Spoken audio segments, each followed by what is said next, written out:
Welcome back, my students. I hope you enjoyed your break. But now we have entered a new year and thus a new course for the channel. Yes, I am aware I'm a bit late to the party in regards to the whole state of the channel trend. But better late than never, as they say. Now, I'm sure you might be wondering what I might have planned for this coming year. Well, that is what we will be covering today. So sit back, stay tuned, and if you haven't done so already, subscribe. Now, first order of business to cover, content type. As you might know, in the previous month I posted a poll regarding the Chronosia content and whether or not I should make the videos longer. The end result was a 3-to-1 vote in favor of making them more akin to 20 to 30 minutes. However, after consideration, I will be applying this policy to all videos going forward. And as a direct result of this change, the upload schedule will be bi-weekly for now. Mostly to help for the potential increased workload that this will result in. However, once I get back into the swing of things and amass a catalog of potential uploads, then the rate should be back up to its normal self. Now, the immediate plan for various content going forward is threefold. 1. I will still be continuing to upload various If Worlds Collide videos, as that has been the bread and butter of this channel since its inception. However, as you already know, I have been making videos on other settings and franchises, including my own Chronosia. But 2 in particular I will be focusing on in the near future, and that'll be my setting of Chronosia, as previously stated, and the universe of Project Morningstar. In fact, the next video I have in the works will be on the latter. So, stay tuned for that. Up next, we have something that is potentially on the line, provided I can figure out OBS, or whatever's required to make it happen. And that is live streams. Provided there's enough demand, it would be a fun way for me to be able to interact with you guys. Outside of the comments section. But if that tickles your fancy, do let me know.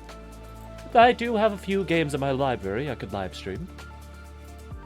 Anyways, what else is on the agenda? Oh, one thing I forgot to mention regarding content.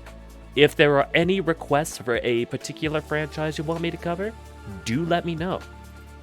Heck, it doesn't even have to be an established franchise. It could be your own setting. If you want me to cover it, let me know.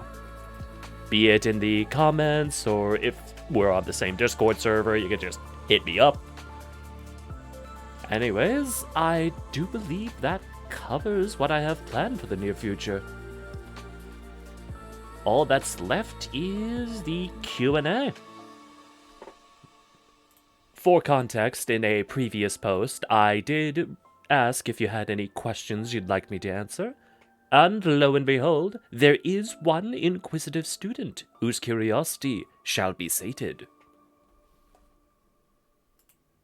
From Alfred Mitsuru Gireji. I do apologize if I butchered that name. Anyways, they first asked, how did you get started in If Worlds Collide?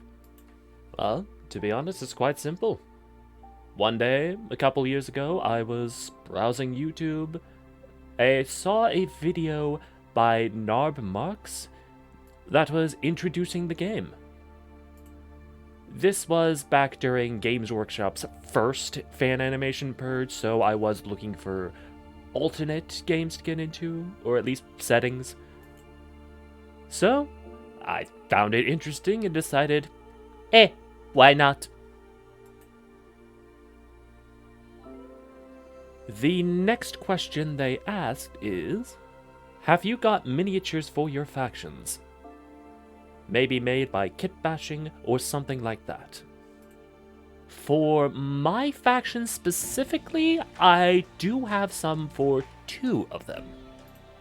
The Toy Legions is pretty simple to get miniatures for. You just get basic army men. And for the Legions of the Crown, I have had to improvise a bit since I could not find much in regards to fantasy-based Napoleonic minis, and I suck at kit bashing, so I'm making use of the British Napoleonic minis from Vitrix.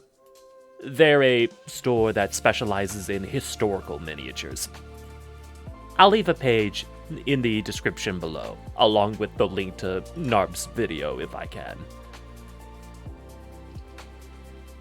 And finally, they ask, what advice would you give to someone new in wargames who wants to try If Worlds Collide?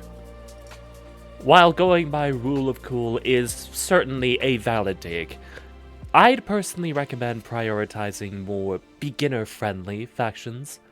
Some examples include my own Toy Legions and Oscathian Bucalari Corps. But in the event that you might need a second opinion, which honestly, fair enough, the rest of our small community is more than happy to help in that regard. But if you're just looking to have a chaotic but fun time, then one faction I might recommend is the Multiversal R&D Defects Department. Oh, and I almost forgot, there is also the Clowning. Yes, Clowning. Ridiculous, but full of chaotic fun. And there we go. I hope the answers were to your liking.